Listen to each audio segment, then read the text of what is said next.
자, 산돌. 지난주에 말씀했죠. 우리 산돌이란 그 죽어있다의 반대 뜻으로서 이게 살아있다의 뜻, 그게 아니라, 그쵸? 사람 손이 타지 않은 또는 다듬어지지 않았다는 의미의 생돌이라는 그런 의미라 그랬습니다. 그것은 하나님 앞에 돌로 이렇게 제단을 쌓을 때에 다듬은 돌로 쌓지 말라는 그 율법, 그 율법의 금지 명령에서 파생한 은유인 것이었습니다. 사람의 노력과 수고를 가지고 하나님께 나아가지 말라는 것, 그게 다듬은 돌로 쌓지 말라의 명령이었고요. 그것은 사람이시지만 성령으로 하늘로부터 오신 산돌이신 예수를 가리키는 모형이었단 말이에요. 그 명령들은. 그러니까 본문에서 등장한 돌은 성전을 지을 때 쓰이는 재료로서의 그 돌을 말하는 것이고, 하나님의 성전은 사람이 지은 건물이 아니라 산돌 되시는 그 예수 그리스도라는 인격, 참 성전이라는 것을 가리키기 위해서 도원이 되었던, 그 구약에서는 그 에벤이고 신약에서는 리도스인 그 돌인 것입니다. 산돌은 다듬어지지 않은 생돌이기 때문에 건축자들의 눈에는요, 쓸모없다고 여겨져서 버려진 돌이지만 하나님께는 택하심을 입은 고배로운 돌이라 그랬습니다. 예수가 그렇다는 거예요. 예수가. 또한 그 예수님에게서 베드로라는 이름을 받은 사도는요, 이 편지를 쓴 사도, 주님에 대한 신앙 고백을 하는 성도들도 산 돌들이 돼가지고 하나님이 거하시는 성전으로 세워지는 것이라 이렇게 선포를 한 거예요. 본문과 똑같은 말을 하고 있는 성경을 또 한번 보시겠습니다.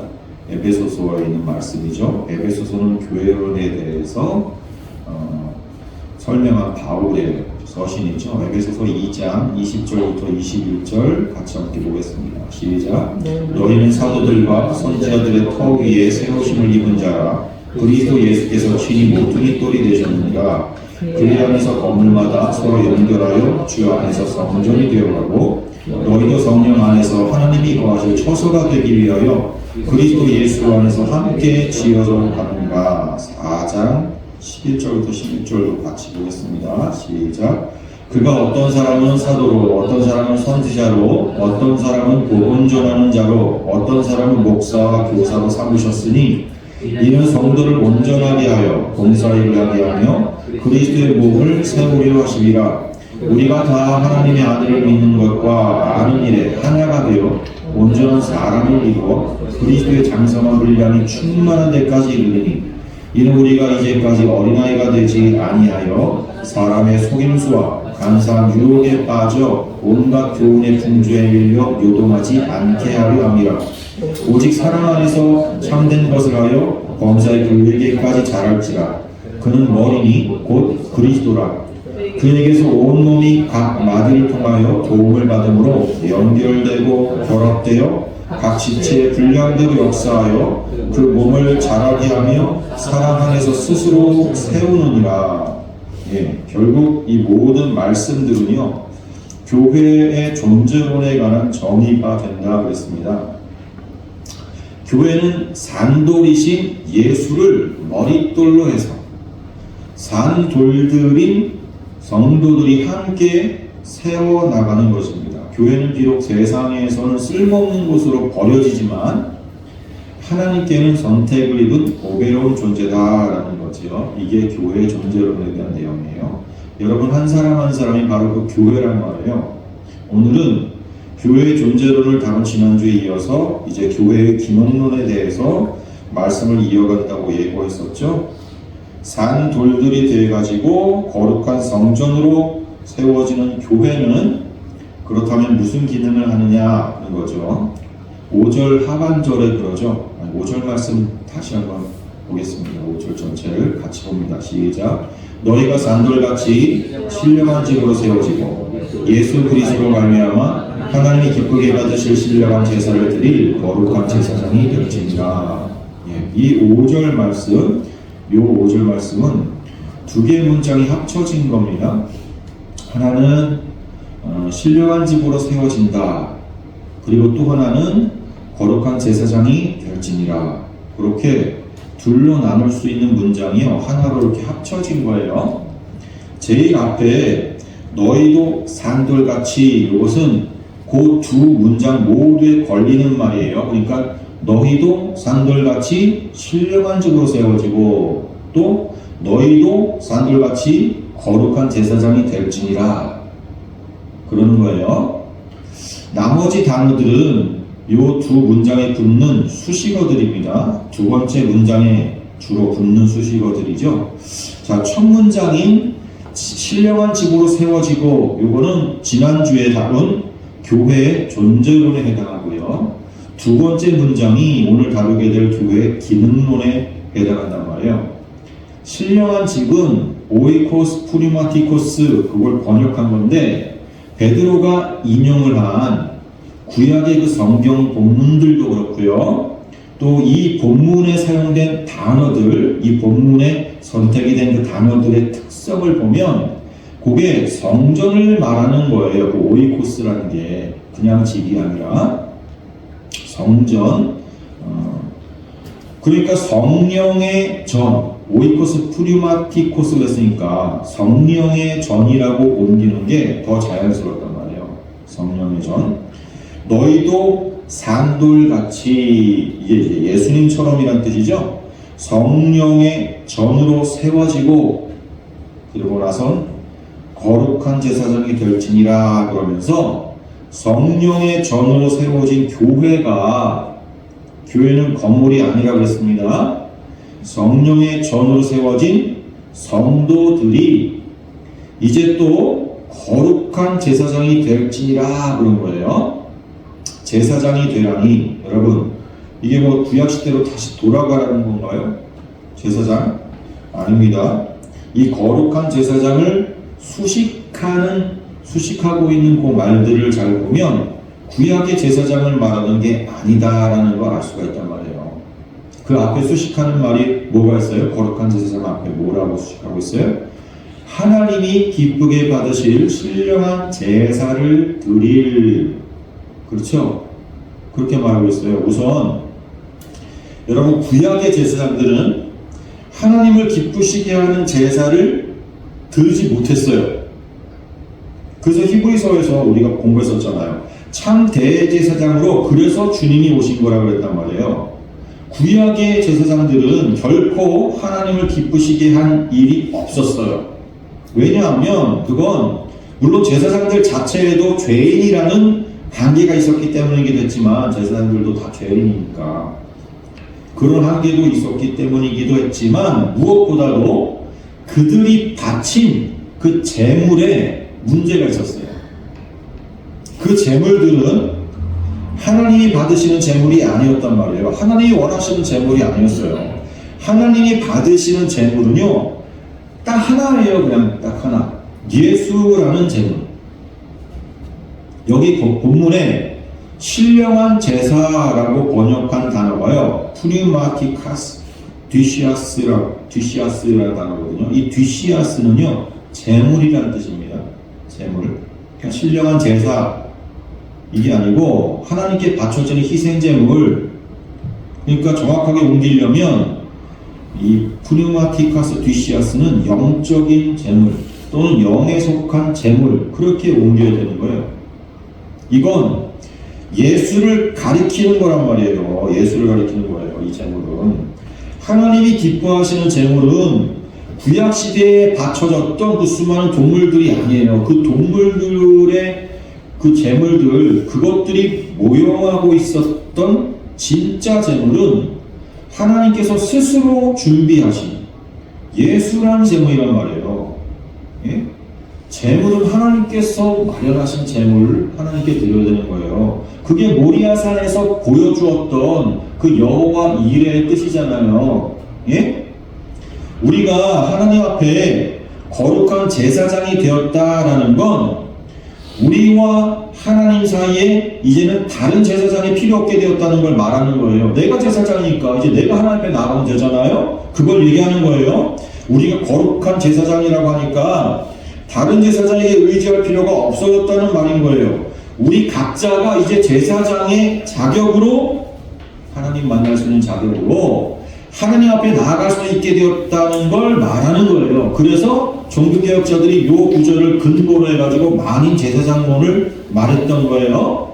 그런데 거룩한 제사장이 된 우리는요, 구약시대로 돌아가는 게 아니에요. 그 제사는 하나님을 기쁘시게 하지 못했었어요. 그런 제사들은. 그러나 우리는 하나님을 기쁘시게 하는 제사장들이 되었대요. 그건 우리를 하나님이 기뻐하신다는 게 아니에요. 우리를 하나님이 기뻐하신다는 게 아니라고요. 하나님을 기쁘시게 하는 건 우리가 가져가는 재물 때문이에요. 하나님은 그 재물을 기뻐 받으신다는 거예요. 영적인 재물, 여기서는 프리마티카스 뒤시아스, 영적인 재물, 예수, 하나님이 예비하신 재물. 여러분, 하나님은 하나님 것만 받으신단 말이에요. 우리의 것은 아무것도 받지 않으세요. 하나님은 거지가 아니라니까요. 우리한테 동양 받으시는 분이 아니에요. 하나님은 하나님 거 주신 다음에 그거 받지라 그런다고요. 하나님은 모든 것을 소유주시잖아요. 소유주. 그런 하나님 앞에 우리가 드릴 수 있다는 게 도대체 뭐가 있어요? 아무것도 없어요. 다 하나님 건데요. 이미 다 하나님 거란 말이에요. 뭘 바친다는 거 말이 안 돼요. 우리가 드리는 그 헌금, 봉사, 헌신, 예배, 마음, 그 가운데서 하나님 거 아닌 거 어디 있어요? 그게 다 내 거예요? 하나님 거잖아요. 그런데 뭘 바친다는 거예요? 이미 하나님 것인 걸. 그래서 하나님께서 정해주시는 거예요. 내 앞에 나올 때는 영적인 재물, 그 예수 가져오라는 거예요. 영적이라는 건 이 세상적인 것이 아니라는 의미잖아요. 하나님의 것이잖아요. 그래서 영적이라는 거예요. 그게 하나님께서 유일하게 받으시는 재물이에요. 여러분, 그래서 우리가 드리는 그 헌금, 또 봉사, 예배, 헌신, 마음, 이 모든 건 예수로 드려야 하는 거예요. 그게 무슨 말이에요? 예수로 드린다는 게 뭐예요? 자기 부인의 믿음, 내 것이 아니라 하나님 것입니다. 이렇게 그걸 고백하는 믿음으로 드리는 게 예수로 드리는 거예요. 그중 어느 것 하나라도 여기 내 것을 가져왔사오니 받으시옵소서 하는 순간 그건 오히려 하나님 걸 도둑질하는 거예요. 그런 마음으로 드리는 거는 오히려 죄가 되는 거란 말이에요. 그래서 그게 네 건지 알았냐? 그거 내 거야. 왜 내 걸 도둑질해서 너가 나한테 바친다 그래? 그렇게 되는 거라니까요. 그리고 본문을 보시면 또 수식하는 말이 있죠. 더 앞쪽에 뭐예요? 예수 그리스도로 말미암아요. 거룩한 제사장이 되어서 하나님이 받으실 그 영적인 재물을 드리는 게 우리 교회의 할 일이에요. 그런데 그 드리는 일이 내용도 그 다음에 수단도 예수 그리스도예요. 하나님께 드려야 하는 내용인 그 재물도 예수고 그 일을 하는 과정도 예수 그리스도로 말미암아요. 우리 힘으로가 아닌 거예요. 생각해 보세요. 우리가 드리는 영적인 재물이 예수라는 건 무슨 뜻이에요? 우리가 드리는 재물, 그 예수, 그 무슨 뜻이에요? 우리가 도대체 뭘 바쳐야 되는 거예요? 십자가의 죽으심으로 재물 되셨던 그 주님의 그 제사는요, 영단번의 제사였잖아요. 영단번. 히브리서에서 배웠죠. 영단번이란 건 단 한 번의 제사로 영원한 효력을 갖는다는 뜻이죠. 그게 영단번이에요. 그럼 더 이상 예수가 다시 죽으실 일은 없어야 한다는 거예요. 그럼 여기서 말하는 우리 교회가 된 성도들이 거룩한 제사장이 돼가지고 드리는 그 영적인 재물, 그 예수는 뭐냔 말이에요, 도대체. 예? 그건 내용적인 예수를 말하는 거예요. 내용적인 예수. 나의 삶에서 재현되는 예수와 같은 내용의 그 자기 부인의 열매를 드리는 거란 말이에요. 그게 우리가 드리는 제물이에요. 그걸 왜 예수라 그러냐면 그 자기 부인의 열매라는 건 우리 안에 들어오신 예수의 영이신 그 성령께서 맺으시는 거기 때문에 내 삶에서 맺혀지지만 내 것이 아닌 예수의 거란 말이에요. 그게. 그건 우리의 결심과 또 수고로 맺을 수 있는 열매가 아니에요. 그래 내가 예수 믿는 사람이니까 이제 자기 부인의 삶을 살아야지 그래가지고 맺혀지는 게 아니라니까요. 성령께서 우리를 자기 부인 시키시는 결과로 맺어지는 열매란 말이에요. 그건 내가 의도하지도 생각하지도 않은 과정을 통해서 성령께서 그렇게 나를 부인시켜 나간다니까요. 그래서 맺혀지는 열매예요. 그 열매는 내가 그래서 작정을 하고 맺을 수 있는 게 아니란 말이죠. 성령의 일하심으로 우리 가운데 나타나게 되는 자기 부인의 열매들이란 말이에요. 그래서 그 열매가 맺혀질 때 우리는 당황하게 되고 가슴 아파하게 되고 창피하게 되고 왜? 폭로가 되니까. 내 자기 부인의 모습이 폭로가 되니까 얼굴 화끈거리게 되고 그렇게 되는 거예요. 그 자기 부인의 열매를 맺힐 때마다 와 드디어 맺혀졌어 하면서 보람을 느끼게 되는 게 아니라니까요. 내 자존심이 깔아뭉개지고 그동안 나는 그래도 어느 정도 괜찮은 사람인 줄 알았는데 전혀 그렇지 않다는 게 깨달아지는 순간이기 때문에 그게 자기 부인의 상태잖아요. 그래서 오히려 괴로운 순간들이에요. 괴로운 순간들. 자기 부인의 열매들은 와 보람차다 이렇게 안 된다고요. 그건 삶의 내용 가운데서 발견되어지는 생생한 재물이 돼요. 그래서 그 재물을 다른 곳에서는요 산 재물이라고도 하는 거예요. 어디 나옵니까? 산 재물이란 말이 로마서죠. 12장 1절 같이 보리다. 로마서 12장 1절 말씀 같이 시작. 그러므로 형제들아 내가 하나님의 모든 자비하심으로 너희를 권하노니 너희 몸을 하나님이 기뻐하시는 거룩한 산 제물로 드리라. 이는 너희가 드릴 영적 예배니라. 하나님이 기뻐하시는 거룩한 산 제물이죠. 구약의 제물들은요 다 동물들을 죽여서 드리는 제사들이었어요. 제물은요 살아있으면 안 되는 거였다고요. 왜요? 그 제물들은요 안 받으실 것들이었거든요. 예? 이 무슨 뜻인지 아세요? 죽은 거 하나님 받으셔서 뭐 하는 말이에요? 하나님이 사람처럼 그 제물을 음식으로 드십니까? 그 제물을? 바친 제물을 음식으로 하나님이 맛있게 쩝쩝 드시냐고요. 사람들은 그 제물을 음식으로 먹죠. 사람들은 제물 가지고 온 그 죄인들과 또 그 제물을 대신 바친 그 제사장들이요 제사가 끝난 다음에 그걸 나누어서 먹는단 말이에요. 그 제물들을 먹게 돼 있어요. 그러나 하나님 몫은 다 뭐 어떻게 합니까? 태워버리죠. 하나님 몫은 태워버린다고요. 그거 하나님이 드시는 거예요? 아니라고요. 태운다는 건 멸한다는 거예요. 없어지게 만드는 거예요. 그러니까 그거 안 받는다는 걸 시각적으로 보여준 거라고요. 근데 사람은 항상 거꾸로 이해해요. 하나님이 그 제사를 연락받으신다는 건요 그 제물로 바쳐진 동물을 태워버리고 그 동물이 예표하고 있는 예수를 받으신다는 의미였단 말이에요. 그게 하나님께서 받으시는 연락의 내용이에요. 그러니까 너희들이 바친 그 동물 나 이거 받는 거 아니야. 이거 말고 이렇게 바쳐질 예수를 내가 받을 거야. 그걸 제사할 때마다 가르쳐준 건데 이건 그 의도를 알지를 못하고 계속 정성껏 바치는 거예요. 동물을 죽여가지고.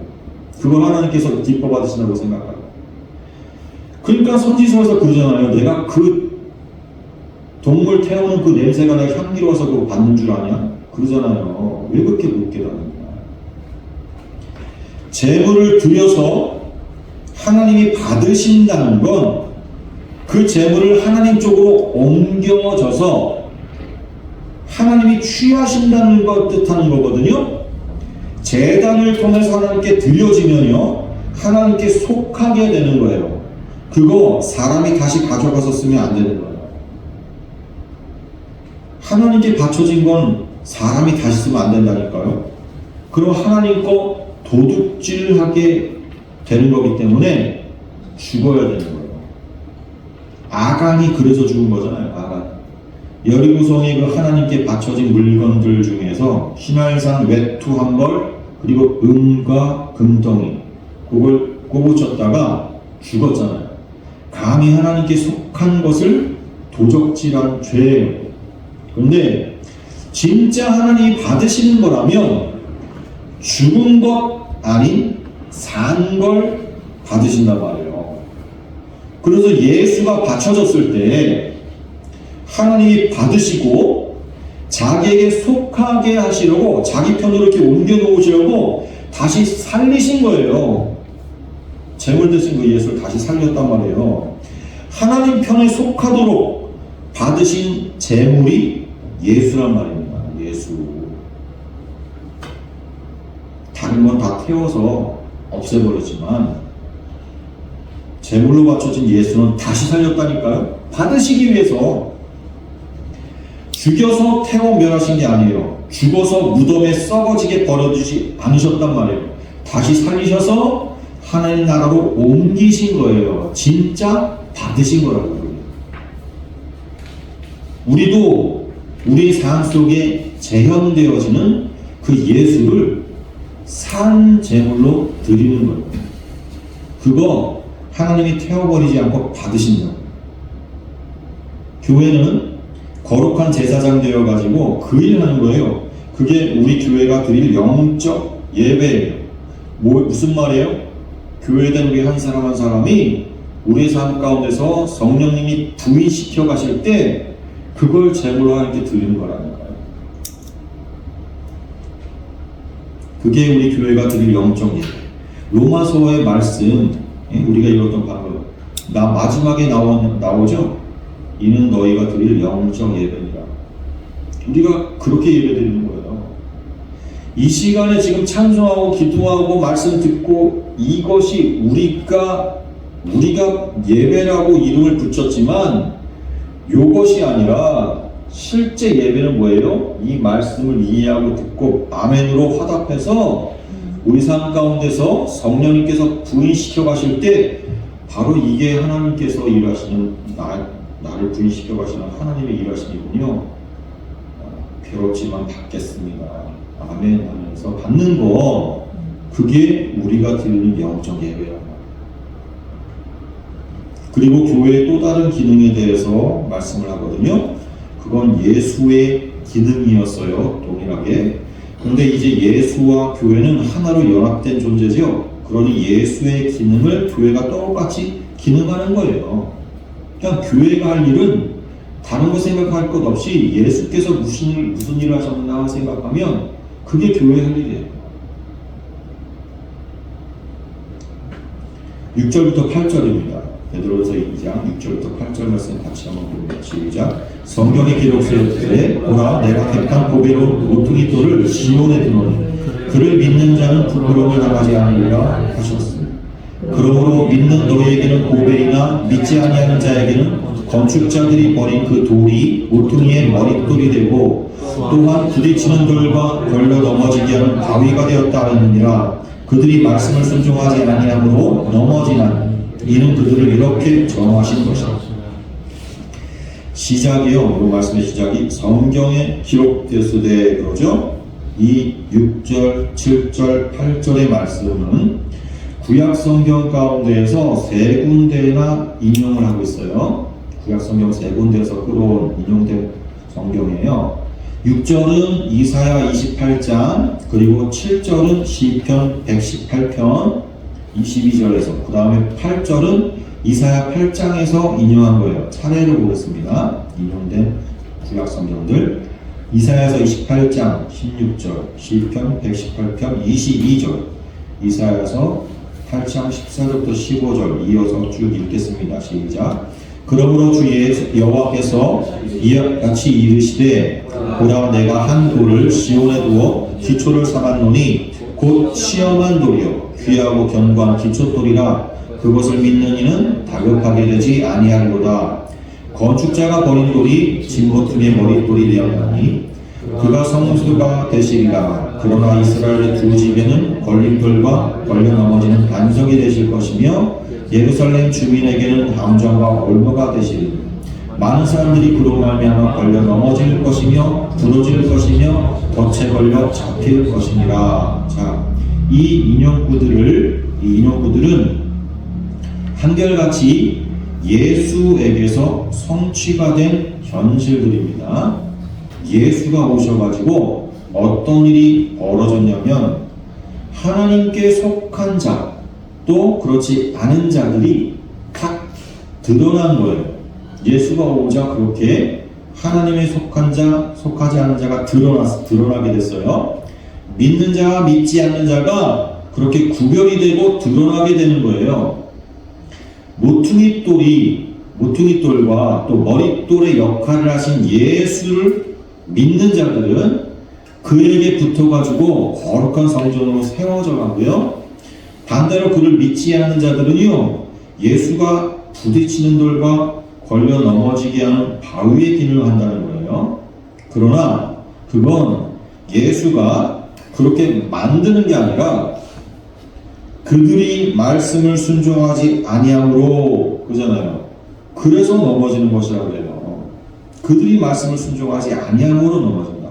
이것은 그들을 이렇게 정하신 것이라 그랬는데, 그렇죠? 이는 그들을 이렇게 정하신 것이라 그랬는데, 이 말은 그들이 믿지 않도록 정하셨다는 게 아니라 믿지 않으면 넘어지도록 정하셨다는 거예요.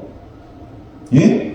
하나님은 죄를 조장하시는 게 아니에요. 하나님은 예정 가운데 택하신 이들에게 믿음을 선물로 주시고 회개케 하세요. 그러나 택하지 않은 이들을 죄짓도록 하시는 건 아니에요. 그들에게는 그냥 내버려 두시는 방식으로 버리시는 거예요. 유기된 자들은 하나님이 내버려 뒀기 때문에 버려지는 거라고요. 죄짓게 하는 게 아니에요. 죄는 인간이 스스로 짓는 거예요. 죄란 하나님 흉내내기예요. 그건 사람이 스스로 그렇게 선을 넘어버리는 거예요. 그런데 창세 전에 택한 무리들에게는 그들의 죄에 하나님이 간섭을 하셔가지고 회개케 하시지만, 택하지 않은 무리들한테는요 간섭을 하지 않고 그냥 저희들 마음대로 하도록 그냥 내버려 두시는 거예요. 그 차이예요. 오히려 택한 자녀들에게는요, 그래서 징계라는, 고통이라는 아픔을 주시지만 버린 자식들에게는요 아무것도 안 하시기 때문에 자기들의 죄에 그냥 빠져 죽게 하는 거예요. 내 마음대로 산다는 거, 그건 그래서 그 끝이 죽음입니다. 여러분, 내 마음대로 산다, 이건 그 끝이 죽음이에요. 내 마음대로 살고 싶어, 그런 투정 철부지나하는 투정이에요. 잠언에도 있습니다. 잠언 6장 23절 말씀 같이 봅니다. 시작. 대저 명령은 불굴이요 법은 빛이요 훈계 책망은 곧 생명의 길이라. 예? 그러니까 부모한테서 한번 혼나지도 않고 자란 자식은 바람직한 거 아니에요. 의인은 없나니 하나도 없다 그랬잖아요. 그렇죠? 의인은 없지요. 세상에 모두 다 죄인들이란 말이에요. 그런 죄인들이 받을 삭슨, 결국은 뭐예요? 사망입니다. 근데 그들 그냥 그대로 내버려 두면 어떻게 되겠어요? 죽으라는 거죠. 그거는 다 죽이는 거예요. 그들에게 너희는 죄인이다, 그렇게 책망을 해주는 게 그들을 살리는 음성인 거예요. 여기 주님께서 지금 부딪히는 돌과 걸려 넘어지게 하는 바위가 되었다는 것, 이게 그런 말이에요. 이게 은혜의 말씀이라니까요. 모두 다 예외 없이 죄인들이에요. 근데 아무도 자기 심각한 그 처지를 자각하지를 못해요. 그럴 때 꽈당 걸려 넘어지게 하는 거예요. 아파서 피가 철철 나게 하는 거죠. 내가 가는 길, 그게 잘못된 길이라는 걸 알려주는 거란 말이에요. 그게 예수의 역할이었단 말이에요. 그리고 그건 오늘날 우리 교회의 역할이어야 된다는 거죠. 우리 교회가 세상 속에서 그 역할을 해야 된다는 거예요. 세상에 만연한 죄를 지적하고 드러내는 거예요. 그건 교회 밖을 향해 가지고 이렇게 삿대질 하라는 게 아니에요, 여러분. 교회는 성도 개개인이잖아요. 개개인. 나 한 사람 한 사람. 그 성도 개개인이 죄 가운데 있을 때, 우리가 죄 가운데 있을 때 아파하는 모습을 보여주는 거예요. 그 죄와 정말 피 터지게 싸우는 모습도, 그런 싸움도 또 보여주는 거예요. 욕심껏 차지하게 된 그 세상의 힘을 앞에 두고도 하나도 기쁘지 않고 오히려 슬퍼하는 모습으로 또 사는 거예요. 그런 거 말고 예수로만 만족하는 모습도 보여주는 거예요. 또 예수로만 만족하지 못하는 현실을 애통해하는 모습도 또 보여주는 거예요. 우리 교회가 세상이 가치 있어 하는 것 말고 진짜 더 가치 있는 게 있다는 걸 또 보여주는 거예요. 우리 교회가 삶을 통해서 그런 어둡고 또는 밝은 왔다 갔다 하는 그런 모습들을 우리가 보여주는 거라니까요. 그게 세상에 부딪히는 돌과 걸려 넘어지게 하는 바위가 된다는 거예요. 내가 부인되는 과정을 통해서 가장 선명하게 드러나죠. 그게 모두가 왕 되기를 소원하고 경쟁을 하고 있는 이 세상 속에 내려오신 그 주님께서는 섬기는 종의 모습으로 사셨어요. 로마라는 강대국을 때려눕혀줄 줄로만 알았던 메시아가 그렇게 허무하게 로마 군인들에게 십자가에 매달려 처형당하셨어요. 예수님은 그렇게 세상 왕 되기를 소원하는 이들의 삶의 그 목표에다가 제동을 걸어버린 거예요. 예? 다 잘나가고 싶어 하는데 우리의 본이 되셔야 될 그 메시아 예수는 제일 못 나가는 삶으로 보여준 거예요. 너희 이 세상에서 이렇게 살아야 돼. 그렇게 웅변하신 거란 말이에요. 걸려 넘어뜨린다고요. 왕 되기를 소원하는 너희들이 그 소원 잘못했어. 그거 아니라. 베드로가 먼저 그렇게 걸려 넘어졌어요. 그쵸? 그랬더니 하늘 향해 다시 거듭난 삶을 살게 된 거예요. 오늘날 교회는 그런 돌과 바위로 기능해야 되는 거란 말이에요. 마지막 9절과 10절을 보시겠습니다. 9절과 10절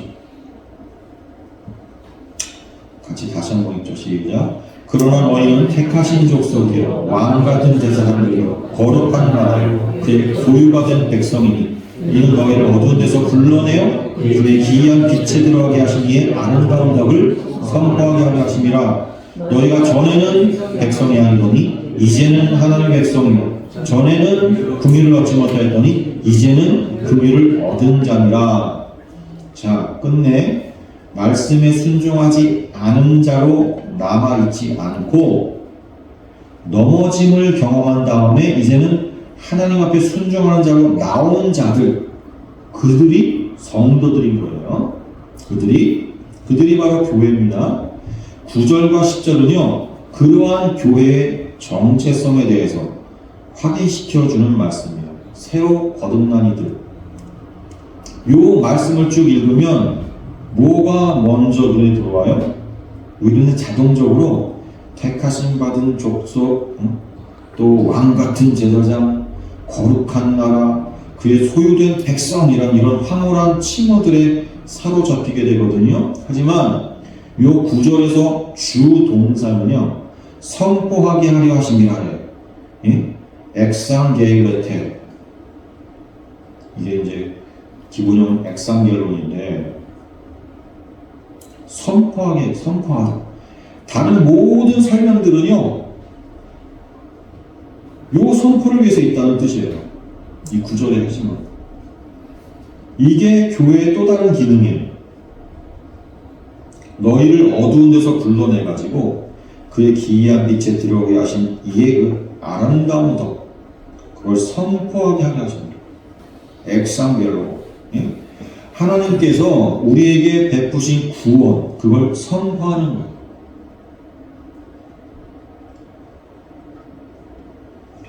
나 같은 놈도 구원해 주셨어. 사실 이걸 보여주는 거라니까요. 나 같은 죄인도 봐라, 내가 얼마나 큰 죄인인지 삶으로 보여주는 거라니까요.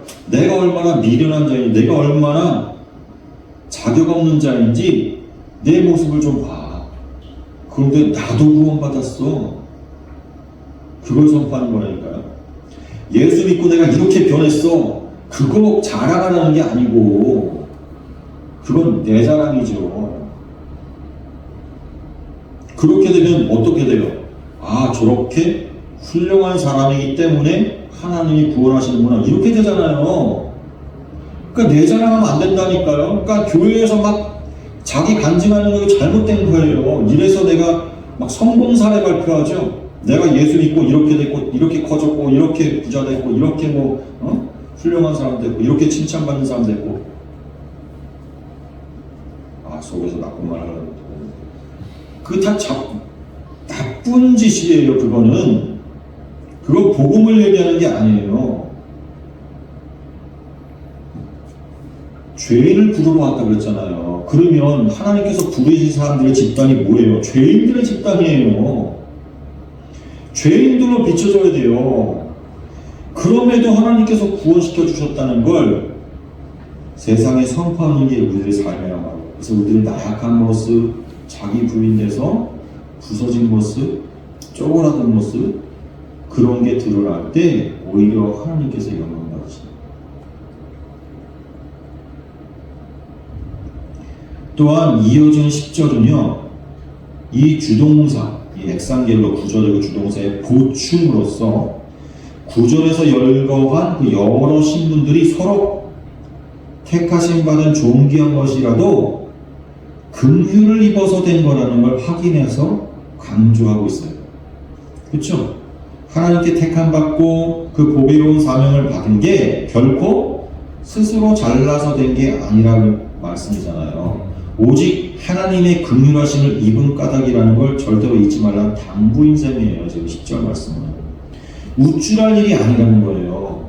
은혜이기 때문에, 특혜를 받은 것이기 때문에 오히려 그 은혜를 입지 못한 사람들에 대해서 좀 빚진 자의 심정으로 긍휼을 입은 자처럼 긍휼을 베푸는 자들이 되어야 된다는 거예요. 마지막 10절을 잘 보세요. 전에는, 그리고 이제는, 요 전에는과 이제는이 이끄는 문장이 병렬로 되어 있어요. 전에는, 이제는, 또 전에는, 이제는. 문장이 그렇게 반복되잖아요. 예수 믿기 이전과 이후를 전에는 그리고 이제는 요걸로 대조시킨 문장 구조란 말이죠. 사실 여러분 보세요. 이 편지를 받는 수신자들의 입장에서 예수 믿기 이전이었던 그 전에는 이라는 지금과 같은 핍박은요 없었어요. 전에는 죄 가운데 있었어도요 불편하지 않았었어요. 그러나 이제는 내 안에서 죄를 짓고는요 편하지 않아요. 밖으로는 뭐예요? 예수 믿는다는 이유로 공동체에서 눈총을 주고 또 국가적으로 공식적인 박해를 한단 말이죠. 밖으로는. 그게 이 편지를 받는 수신자들의 실상이에요. 현재 모습. 근데 사도 베드로는요, 그들을 향해서 당당하게 말하고 있어요.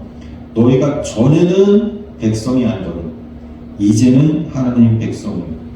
전에는 긍휼을 얻지 못하였더니 이제는 긍휼을 얻은 자냐. 우리는 육적인 현실을 놓고는 크게 확대하고 인정을 하면서도 영적인 현실에 대해서는 축소하고 드러내어서 말하지 못하는 그런 경향이 있어요. 그렇지 않나요? 혹시 여러분이 믿고 계시는 예수가 여러분 부끄럽습니까? 근데 왜 그렇게 행동하죠? 육적인 현실은 과대포장해서 정말 죽을 것 같아 이러면서 영적인 현실은 애써서 자꾸만 잊어버리고 그 영적인 현실을 드러내려고 하잖아요. 여러분 그 예수를 입에 올리는 일에 나 부끄러워하진 않냐 말이에요. 다시 한번 베드로 사도의 이 말씀을 읽어보세요. 베드로 사도의 당당함이 예수 믿고 오히려 세상으로부터 핍박받고 그들 삶이 빡빡해지고 살기 어려운 지경에 놓인 그런 처지의 성도들에게 지금 편지를 보내는데 아이고 예수 믿어서 그렇게 돼서 참 안됐다 미안하게 됐구나 이렇게 들어가지 않고 너희가 전에는 백성이 아니더니 이제는 하나님의 백성이야. 전에는 긍휼을 얻지 못하였더니 이제는 긍휼을 얻은 자. 이 당당함이 어디서 나오는 거예요? 베드로는요 진짜 복음을 자랑하는 자예요. 베드로는 진짜 그 영적 현실에 푹 빠져 있는 거예요. 베드로는 진짜 예수가 자랑스러워요. 베드로는 진짜 자신이 입은 그 은혜가 너무너무 좋은 거예요. 그래서 마지막 거꾸로 십자가에 매달리는 그 순교의 장소를 마다하지 않았단 말이에요. 전설에 따르면 십자가에 못 박으려고 매달리려고 했더니 베드로가 스스로 나는 예수와 똑같이 아니야. 어떡하 내가 감히 예수와 똑같이 십자가에 매달 나는 거꾸로 매달려. 그래서 거꾸로 매달린 거라고 했잖아요. 베드로는요 진짜 예수가 존귀했고 진짜 그 예수가 정말 사랑하는 거죠. 그래서 지금 당장 나의 삶이 아무리 어렵고 고통스러운 고난의 순간이 갈지라도 그게 아무렇지도 않은 거예요. 그보다 더 큰 소망, 그보다 더 큰 기쁨, 그보다 더 큰 영적 현실이 그에게는 믿어졌기 때문에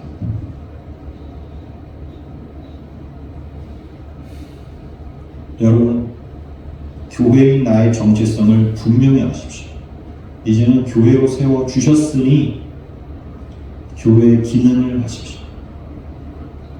그렇게 합시다. 같이 기도하겠습니다.